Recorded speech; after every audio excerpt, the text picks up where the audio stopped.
Coucou tout le monde et bienvenue sur ma chaîne, c'est Jen, de Jen Création Couture sur YouTube et Jen Créa Couture sur Instagram.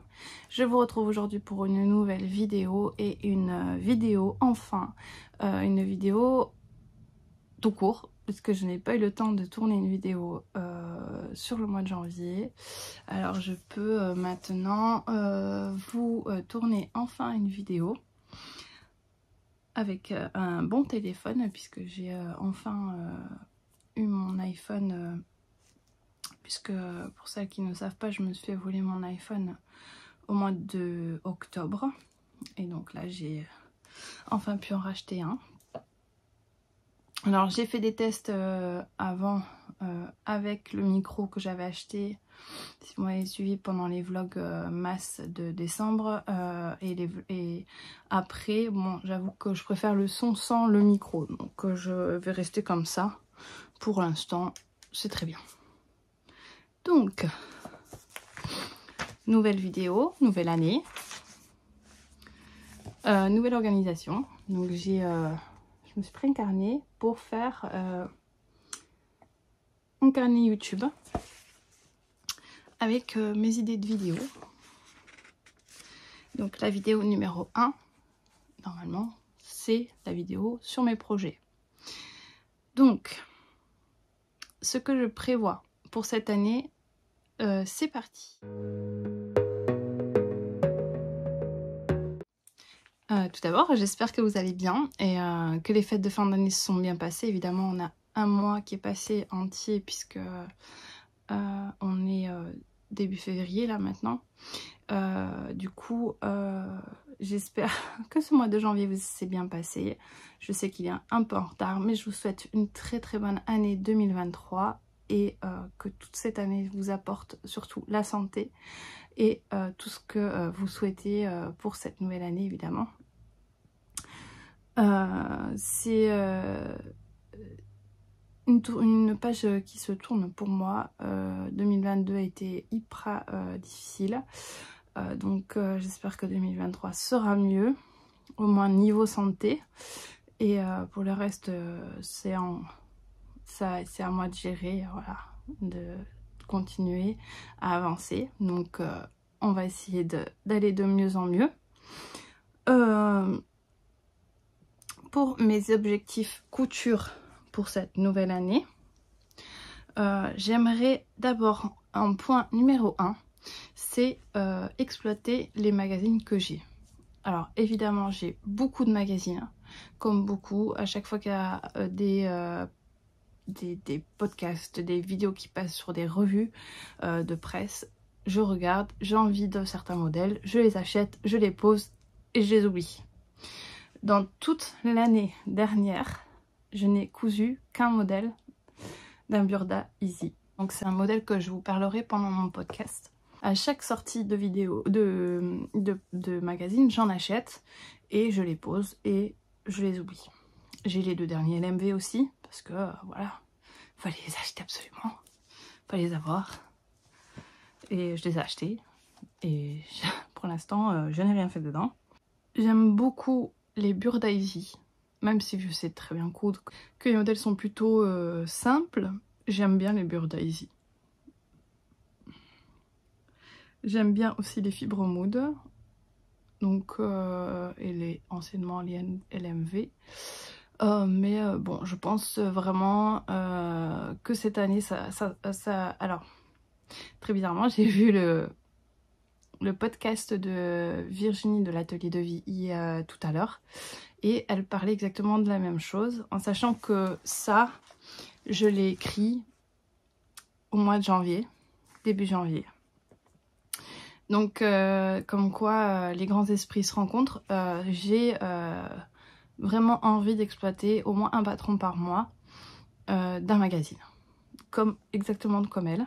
Donc, j'espère qu'elle trouvera un hashtag parce que je le suivrai avec grand plaisir. Alors, pourquoi je couds très rarement des patrons de magazines? Déjà, dans un premier temps, parce que je les achète, je les oublie. Ça, c'est une chose. Ensuite, bah, la flemme, quoi. La flemme des calcages, commencer à suivre. J'ai fait c'était dans le LMV, je crois. Je sais plus du coup. Ben oui. Enfin bref, je sais plus le modèle que j'ai fait. J'ai décalqué un modèle de LMV, je crois. Et le calvaire, quoi, de devoir suivre les lignes. Après, je voyais trouble, je voyais plus rien. En sachant que j'ai commencé aussi à coudre les burdas normales il y a quelques années. J'étais abonnée. Il y a quelques années, il y a une dizaine d'années même. Du coup, je faisais les burdas à l'époque. Et là, je voyais plus clairement. Du coup, la flemme du décalcage, quoi, de suivre les lignes. Et ensuite, je passe souvent à autre chose. Donc j'ai des modèles qui me plaisent, j'ai envie de les faire, et après, je passe à autre chose, clairement. Voilà, ça fait partie de l'oubli, quoi. Donc voilà, donc mon but est de faire au moins un modèle de magazine par mois. On va essayer. Si j'arrive à le faire, ça sera bien. Ensuite, j'aimerais m'organiser un peu mieux pour éviter de m'éparpiller. Parce que je suis pas très organisée, je suis très bordélique. Et du coup, j'ai vraiment du mal à pas partir sur autre chose.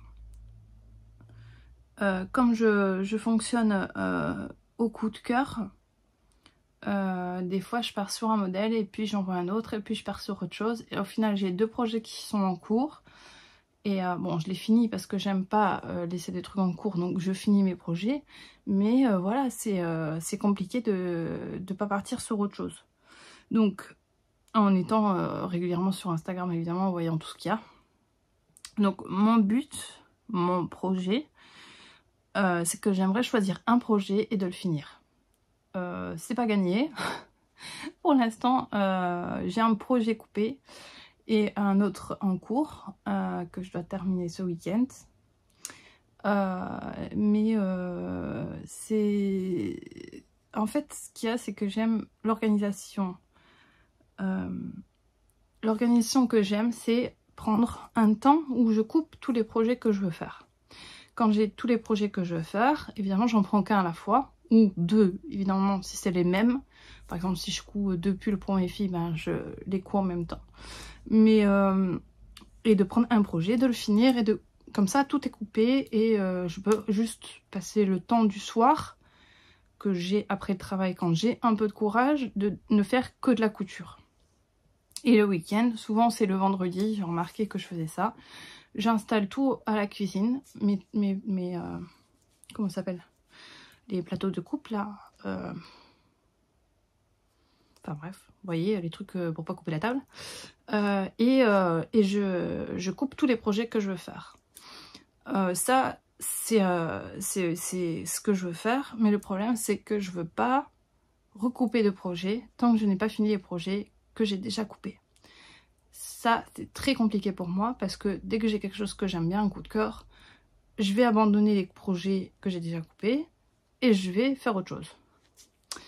Donc là, pour mon but, c'est le vendredi, de couper tous les projets que je veux, de ne recouper des projets que quand j'ai terminé les projets que j'ai déjà coupés. Ça va être dur, mais on va essayer de s'y tenir. Donc en troisième point, c'est ne pas reprendre de tests patrons, à part les tests que je suis déjà engagée avec les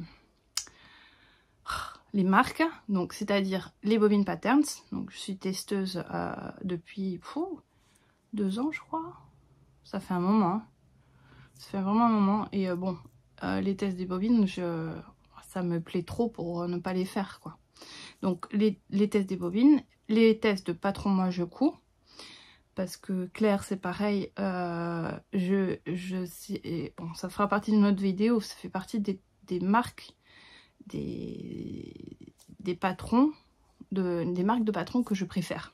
et aussi avec ce qui s'ensuit, donc c'est-à-dire tout ce que j'aime dans leur façon d'être et leur façon de communiquer qui est ressemblante à ce que je pense.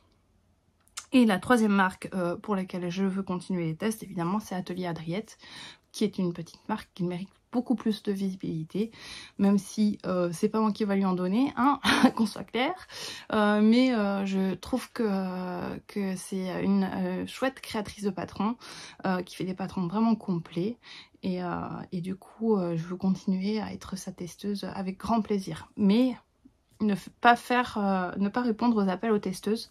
Jusqu'à présent j'ai réussi. J'ai pas du tout fait... il y a eu plusieurs appels aux testeuses, j'ai pas répondu parce que sinon je ne fais plus que ça. Et c'est des contraintes que je veux pas me mettre parce que j'ai déjà très difficile à gérer mon quotidien et la couture et YouTube pour devoir me rajouter des contraintes. Donc du coup, je reste avec mes tests de patrons qui se goupillent bien à chaque fois. Donc les périodes entre chaque test sont régulièrement les mêmes pour les trois marques. Donc je me retrouve avec une période où je fais des tests patrons et des périodes où j'en fais pas. Comme là, en ce moment, j'en fais pas. Je n'ai aucun test patron. On est en attente du test des bobines patterns. Si vous avez vu le live, vous savez de quoi je parle. Donc ils ont fait un live avec toutes les nouveautés. Je vous le mettrai en barre d'infos. Et donc le prochain test patron de la prochaine box, du coup, ça sera une tenue cocooning. Donc ça, j'ai vraiment hâte d'y être. Quand elles nous ont annoncé ça sur le groupe WhatsApp, j'ai vraiment couru sur les soldes. Évidemment, j'ai craqué, j'ai fait les soldes. Je vous fais un haul bientôt. J'attends encore 2 commandes que j'ai fait. Et après, je pourrais vous faire un haul tissu. Ou alors, je vous fais le haul, je sais pas. Je sais pas, je verrai bien. Enfin bref, donc, mon troisième point, c'est ne pas reprendre de test patron. Quand je travaillais pas, je pouvais faire les tests YouTube, la maison, gérer mon deuil, tout ça. Voilà. Mais là, c'est pas possible. C'est plus possible. Le quatrième point, c'est faire mon nouvel atelier. Si vous m'avez suivi pendant mes vlogmas, il n'y a pas eu beaucoup de vues, mais si vous m'avez suivi, je vous ai parlé du fait que je voulais aménager mon nouvel atelier. Je n'ai pas encore commencé. Je vous avais parlé aussi que... je vous avais demandé aussi si ça vous intéressait si je vous filme une vidéo pour l'aménagement de mon nouvel atelier. Donc je vais vous faire un vlog pour ça. Donc c'est en cours. J'ai pas eu encore la force de le faire parce qu'il faut que je vide une pièce d'abord. Il faut que je fasse du tri dans une pièce. Ensuite que je fasse la peinture. Et ensuite je pourrai aménager l'atelier en sachant que j'ai déjà acheté les meubles. Les meubles sont achetés. Les plans de travail, il manque plus que ces plans de travail là que j'ai derrière à démonter derrière pour les mettre en haut. J'ai le bureau sur lequel j'ai posé la caméra qui va me servir de table de coupe. Il faut juste que je rajoute, si possible, des roulettes pour la rehausser parce qu'elle est vraiment basse. Et j'ai un deuxième bureau pour faire la table de coupe en plus grand. Donc j'ai tout ce qu'il faut, il me faut juste de la force. J'y travaille. J'essaye de prendre soin de moi et bientôt j'ai une semaine de congé. Donc j'espère que pendant cette semaine-là, j'aurai le temps et la force de le faire. Il me reste une semaine de travail. On est le 4 février. Là, démarre pour nous, l'Académie de Bordeaux, la première semaine de vacances la semaine prochaine. C'est mon mari qui gère. Les enfants, moi je travaille. Et la semaine d'après, voilà, deuxième semaine de vacances, c'est moi qui est en vacances. Donc j'espère que pendant cette semaine-là, j'aurai le temps de le faire. Et je vous filmerai ça. Le point suivant, c'est mes objectifs 2023 pour YouTube. Donc le premier objectif, c'est de toujours filmer des vidéos quand j'en ai envie, quand ça me fait plaisir et quand ce n'est pas forcé. Voilà, ça reste un objectif que je me suis fixé l'année dernière et que je me fixe cette année. Et j'espère que vous m'en voudrez pas. Mais je n'arrive pas à filmer une vidéo si je suis obligée de le faire. En fait, dans la vie en général, si je suis obligée de faire quelque chose, je n'arrive pas à le faire. Voilà. J'aime pas trop les contraintes. Donc, de toujours faire avec le plaisir, de pouvoir partager, parce que c'est mon but, c'est de pouvoir partager avec vous. Le deuxième point, c'est d'investir dans du nouveau matériel. Donc, c'est déjà fait. Donc là, je vous avais vu, j'ai investi dans un micro. Bon, c'est pas top, hein, qu'on s'entende. Enfin, alors moi, j'aime pas trop les vidéos où on entend les bruits quand quelqu'un avale ou quand on fait ça. Enfin, j'aime pas les bruits de bouche de toute façon, donc j'aime pas ça. Donc moi, ça me gênait quand j'ai écouté le retour, quand j'ai testé. Donc je vais pas le... Après, il faut que je me filme, il faut que je fasse le montage. Donc je vais pas me supporter. Déjà, j'ai du mal à me supporter en image. Alors me supporter pendant 1 heure de montage, non, merci. Donc c'est pas gagné pour le micro. Bon, c'est un investissement perdu, c'est pas très grave. Ensuite, j'ai investi dans une nouvelle caméra. Donc déjà, avec l'iPhone 13 que j'ai, le 13 Pro Max, c'est déjà beaucoup mieux au niveau image. Donc on a le fond flouté, je trouve ça très joli, j'aime bien. Donc du coup, j'ai déjà une image un peu mieux, je trouve. Après, dites-moi en commentaire hein, si ça vous plaît, le changement. Et ensuite, j'ai investi dans une nouvelle caméra. Alors, le souci, c'est que j'ai acheté la caméra boîtier nu. Ça veut dire quoi? Ça veut dire qu'il n'y a pas d'objectif. Donc, je me suis rendu compte qu'il n'y avait pas d'objectif dans la caméra et que c'est un achat que tu dois faire en plus. Donc déjà, en sachant que la caméra coûte hyper cher, voilà, enfin bref. Donc du coup, j'ai la caméra, mais je n'ai pas l'objectif, donc ça va être un prochain achat pour pouvoir vous faire une vidéo avec une qualité d'image encore meilleure. Et c'est quand même mieux. Et ensuite, peut-être...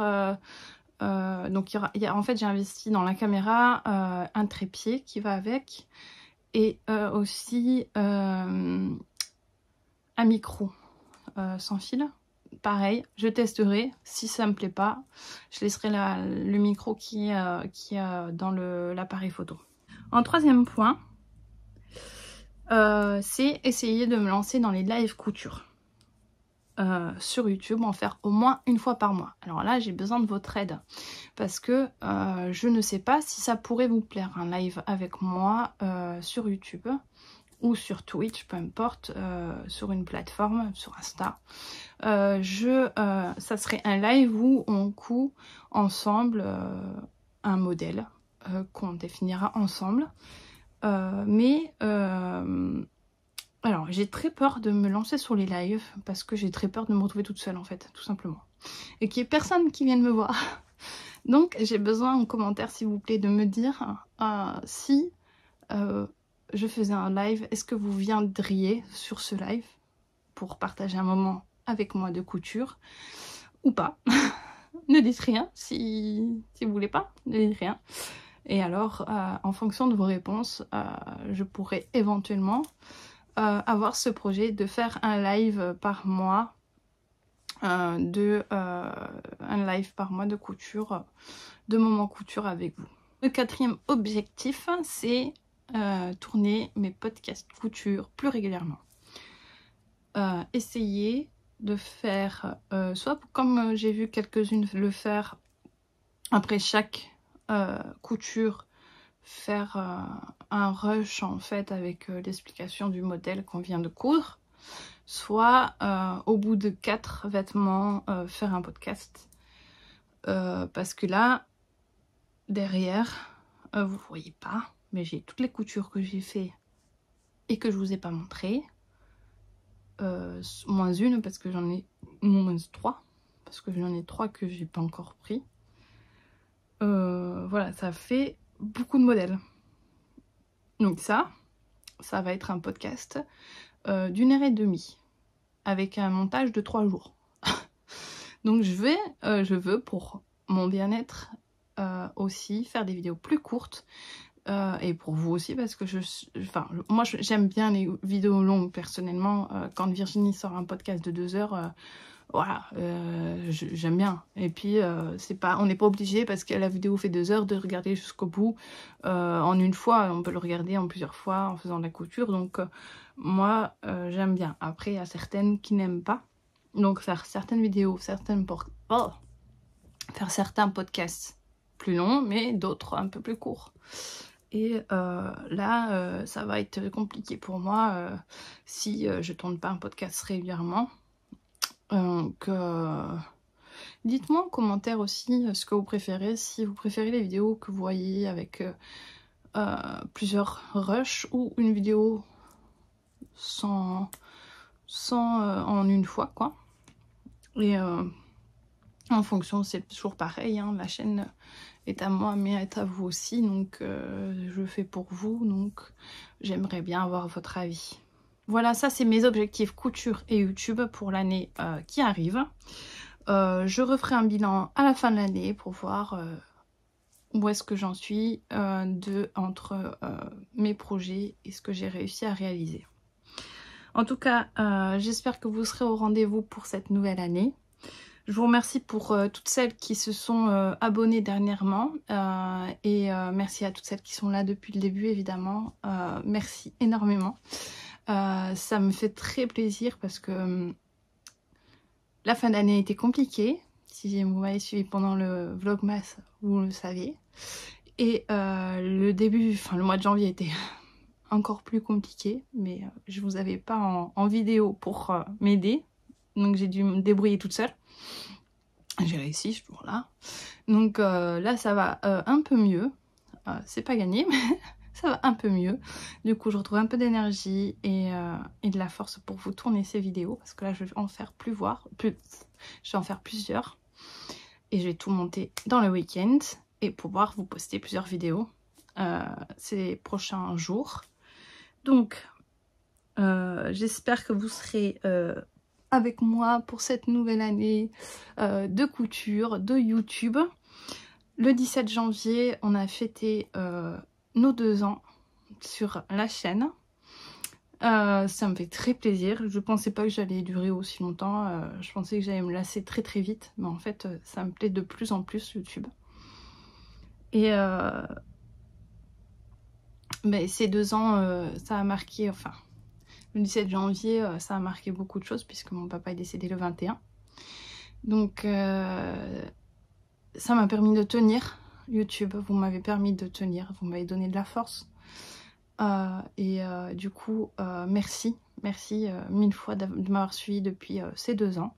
J'espère qu'il y aura beaucoup d'années qu'on passera ensemble avec plein de nouvelles cousettes, plein de nouvelles astuces de couture et voilà, donc je vous remercie.